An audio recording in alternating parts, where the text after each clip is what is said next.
தமிழ்நாட்டிலிருந்து லஞ்சம் மற்றும் ஊழலை முற்றிலும் ஒழிப்பதும் ஒரு வகையான விடுதலை போர்தான் என நாட்டின் 80வது சுதந்திர தினத்தில் புனித ஜார்ஜ் கோட்டையில் தேசிய கொடியை ஏற்றி வைத்து முதலமைச்சர் ச. ஜோசப் விஜய் பேச்சு.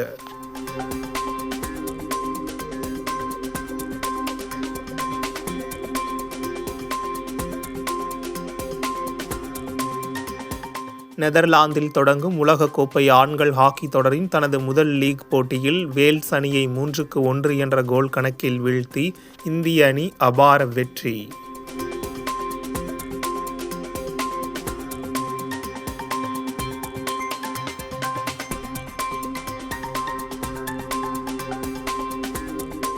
முதலமைச்சர் விஜய் மற்றும் அவரது தாயார் குறித்து பொதுக்கூட்டத்தில் அவதூறாகவும் தனிப்பட்ட முறையிலும் பேசி சட்டம் ஒழுங்கு பிரச்சனையை ஏற்படுத்த முயன்றதாக கூறி தமிழ்நாடு பாஜக தலைவர் நயினார் நாகேந்திரன் மீது நடவடிக்கை எடுக்க வலியுறுத்தி சென்னையைச் சேர்ந்த வழக்கறிஞர் மற்றும் தாவேகா நிர்வாகிகள் டிஜிபி அலுவலகத்தில் புகார்.